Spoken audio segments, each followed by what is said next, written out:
అందరికీ నమస్కారం అమ్మా. మన గ్రాండ్మా టీవీకి స్వాగతం. ఈరోజు చెప్పబోయే కదా పాము బ్రాహ్మణుడు. జన్మతః వచ్చిన నైజం ఎవరికి పోదు. పుట్టలో ఉంటే పామును నాగదేవత అంటాము. అదే పాము బయట ఉంటే విషపురుగుని చంపేస్తాం.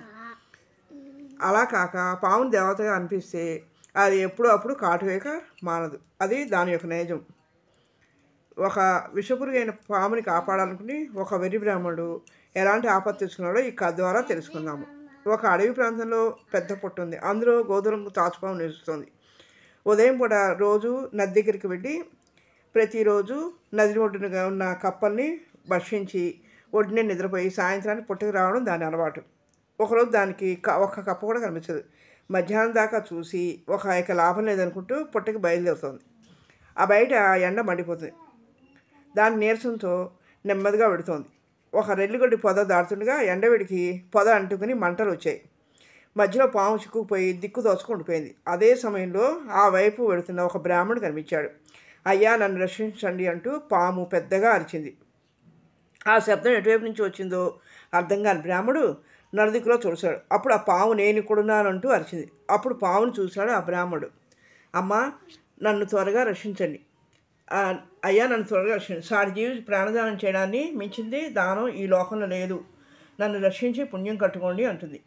ఆ వెర్రి బ్రాహ్మణుడు పామును రక్షించాలని తన చేసంచికి ఒక కర్రను తగిలించి మంటల మధ్యకు చేర్చాడు. పాము సంచిలోకి దూరింది. దాన్ని బయటికి తీశాడు. సంచిలోంచి బయటికి తీసుకున్న పాము ఒళ్ళు విరుచుకుంటూ ఎదుటి ఉన్నది తన జాతి శత్రువునే మనిషి అన్న సంగతి గుర్తుకు వచ్చి కాటు వేయడానికి పడగొప్పింది. అమ్మో, ఈ పాము ఎంత మోసగారి, ఎంత కృతజ్ఞారు అనుకుంటూ ఆ వెర్రి బ్రాహ్మణుడు పరుగు అందుకున్నాడు. పాము వెంటబడి తరమసాగింది.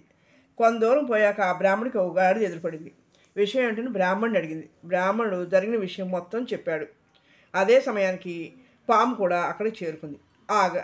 ఆ గాడిద పామును కూడా అదే విషయం చెప్పమంది.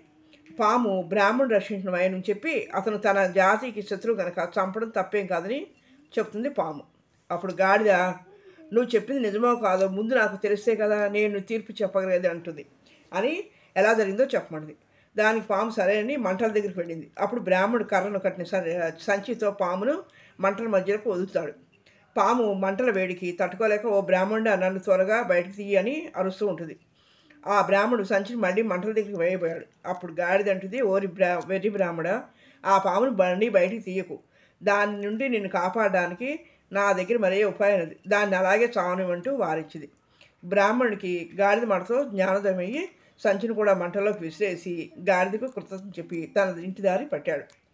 ప్రాణదానం చేసిన వాడి ప్రాణాలు తీయాలనుకున్న ఆ పాము మంటల్లో మాడి చచ్చింది.